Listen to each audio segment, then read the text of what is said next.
क्या आपको पता है मेंटली स्ट्रांग होना किसे कहते हैं? 1914 में थॉमस एल्वा एडिसन की फैक्ट्री पूरी तरह जल के बर्बाद हो गई। आग इतनी बुरी तरह लगी थी कि कुछ भी नहीं बचा। उन्हें 23 मिलियन US$ का नुकसान हुआ था और एक प्रोटोटाइप जिस पर वो सालों से काम कर रहे थे वो भी जलकर बर्बाद हो गया। इस पूरी सिचुएशन को जानने के बाद थॉमस एल्वा एडिसन ने जिस तरीके से रिएक्ट किया उसे कहते हैं मेंटल टफनेस। पता है उन्होंने क्या कहा? उन्होंने कहा, थैंक गॉड अभी तक मैं जितनी भी मिस्टेक्स कर रहा था वो सारी जलकर खत्म हो गई हैं। अच्छा है, अब मैं एक फ्रेश शुरुआत कर पाऊंगा। एक मेंटली टफ इंसान की ये बहुत बड़ी क्वालिटी होती है कि वो बुरे से बुरे वक्त में भी अपने आप को संभालना जानता है और एक पॉजिटिव अप्रोच रखता है। पर फैक्ट तो यह है कि शुरुआत से ही कोई भी मेंटली स्ट्रांग नहीं होता। जैसे अच्छी डाइट और रेगुलर एक्सरसाइज आपको फिजिकली स्ट्रांग बना देती है, वैसे ही कुछ हैबिट्स होती हैं जो एक मेंटली वीक इंसान को भी मेंटली स्ट्रांग बना देती हैं। और आज इस वीडियो में हम मेंटली स्ट्रांग लोगों की कुछ हैबिट्स के बारे में बात करने वाले हैं। So let's start. पहली हैबिट है एम्ब्रेसिंग चेंज। ईगल इकलौता ऐसा पक्षी होता है जो 70 साल की उम्र तक जिंदा रह सकता है। पर इस उम्र तक जिंदा रहने के लिए हर ईगल को एक बहुत मुश्किल डिसीजन लेना पड़ता है, क्योंकि 40 साल तक जिंदा रहने के बाद एक ईगल के पंजे इस लायक नहीं रहते कि वो उन पंजों से कोई शिकार आसानी से कर पाए। उसके पंजे कमजोर हो जाते हैं और इतने लचीले भी नहीं रहते। और तो और उसकी तीखी और लंबी चोंच भी काफी मुड़ जाती है और उसके पंख इतने मोटे हो जाते हैं कि उड़ान भरना भी मुश्किल हो जाता है। और 40 साल की उम्र में यही वो टाइम होता है जब एक ईगल के पास सिर्फ 2 ही ऑप्शंस होते हैं। पहला, या तो वो इसी तरह मर जाए, दूसरा कि वो एक बहुत ही पेनफुल से चेंज के प्रोसेस को एक्सेप्ट कर ले। एक ईगल की जिंदगी में ये प्रोसेस 150 दिन का होता है और इस प्रोसेस के लिए उस ईगल को किसी पहाड़ की चोटी पर जाकर बैठ जाना होता है और वहां उसे अपनी चोंच को तब तक किसी पत्थर पे मारते रहना होता है जब तक उसकी चोंच निकलकर नीचे ना गिर जाए।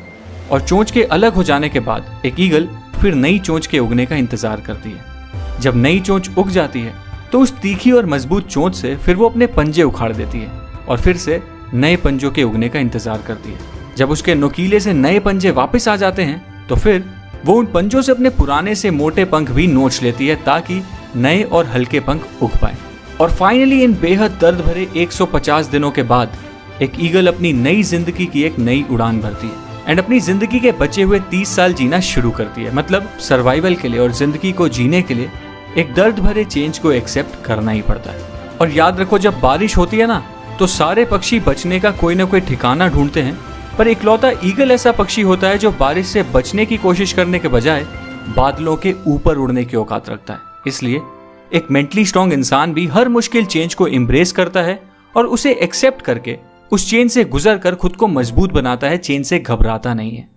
दूसरी हैबिट है एस्टैब्लिशिंग बाउंड्रीज।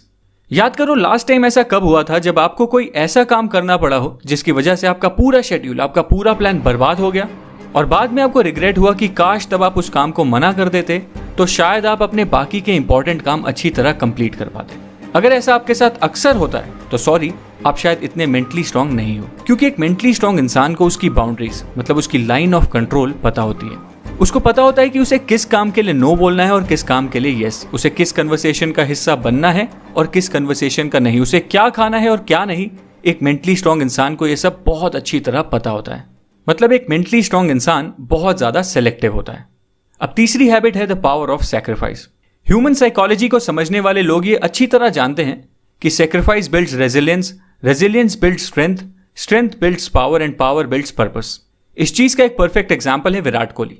2017 में मैंने एक आर्टिकल पढ़ा जिसमें लिखा था कि विराट कोहली कितने बड़े फूडी थे और उन्हें मटन रोल, बटर चिकन और छोले भटूरे जैसी डिशेस कितनी ज्यादा पसंद थी।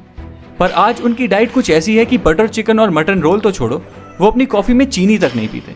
डिसिप्लिन और सैक्रिफाइस उनकी लाइफ का एक मेजर एलिमेंट है। एंड दोस्तों, कोई भी पर्पस बिना सैक्रिफाइस के पूरा किया ही नहीं जा सकता, चाहे वो सैक्रिफाइस बुरी एडिक्शंस का हो, जंक फूड का हो या सोशल लाइफ का। सैक्रिफाइस तो करना ही पड़ता है और मेंटली स्ट्रांग लोग ये सैक्रिफाइस करने से पीछे कभी नहीं हटते। चौथी हैबिट है एम्ब्रेसिंग फेलियर एंड मिस्टेक्स। अगर आपको लगता है कि इलॉन मस्क ऐसे आदमी हैं जो अपना हर प्लान सक्सेस को दिमाग में रखकर बनाते हैं, तो शायद आप गलत हो, क्योंकि स्पेसएक्स के प्लान्स के रिगार्डिंग उन्होंने एक इंटरव्यू दिया था और उस इंटरव्यू में उन्होंने कहा था that I want to be able to make sure that we have enough capital to survive at least 3 consecutive failures। और अगर आप इसे ध्यान से समझो तो इनका ये थॉट प्रोसेस क्लियरली एक्सप्लेन करता है कि मेंटली स्ट्रांग होने का मतलब सिर्फ ये नहीं है कि आप सक्सेस की तैयारी करते रहो, बल्कि मेंटली स्ट्रांग होने का मतलब तो यह है कि आप फेलियर्स के लिए भी उतने ही ओपन और रेडी रहो। अब 5वीं हैबिट है सेल्फ लव। एक बार मुझे ऑफिस में एक लड़का दिखा जो फिजिकली बहुत अट्रैक्टिव था और उसके फेस पे एक अलग सा ही ग्लो था। मुझे लगा शायद ये कोई न्यू ज्वाइनर होगा जिसने हाल ही में कॉलेज कंप्लीट किया है और अपनी कॉर्पोरेट लाइफ शुरू की है। फिर एज यूजुअल मेरा दिन शुरू हुआ और शेड्यूल के अकॉर्डिंग मुझे एक मीटिंग में जाना था। उस मीटिंग में पहले से ही वो लड़का बैठा हुआ था और जब मैंने उसे मीटिंग रूम में दोबारा देखा तो मैं थोड़ा कंफ्यूज हो गया। बट फिर मेरे मैनेजर ने अनाउंसमेंट की और बताया कि इस मीटिंग के लिए हमने एक गेस्ट को इन्वाइट किया है जो हमें प्रोसेस रिलेटेड एडवाइस देने वाला है, और वो गेस्ट बिजनेस की एक यूनिट का डायरेक्टर है।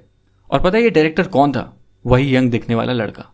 एंड उसके बाद जब मेरी उस डायरेक्टर से बात हुई तो उसने बताया कि वो बिजनेस की एक बहुत ही क्रिटिकल यूनिट हैंडल कर रहा है और उसका शेड्यूल फुल पैक्ड रहता है, पर वो जब तक अपने दिन की शुरुआत में सबसे पहले अपनी फिजिकल हेल्थ और मेंटल हेल्थ पर काम नहीं कर लेता, वो अपने दिन के बाकी काम भी शुरू ही नहीं करता। For him his day starts with a practice of self love. And दोस्तों, वैसे सेल्फ लव प्रैक्टिस करने से आपकी सेल्फ एस्टीम और ओवरऑल मेंटल हेल्थ कई गुना इंप्रूव हो जाती है। इसलिए मेंटली स्ट्रांग बनने के लिए ये भी एक बहुत इंपॉर्टेंट हैबिट है। सो दोस्तों, ये थी कुछ 5 क्वालिटीज जो मेंटली स्ट्रांग लोगों में अक्सर देखी जाती हैं। और अगर आप भी मेंटली स्ट्रांग बनना चाहते हो तो आपको भी अपने माइंडसेट को कुछ ऐसा ही बनाना पड़ेगा। अगर आपको मेरी इस वीडियो का कंटेंट पसंद आया तो इस वीडियो को लाइक करना, मेरे चैनल को सब्सक्राइब करना और बेल आइकन दबाना फ्यूचर वीडियो अपडेट्स के लिए। Thank you.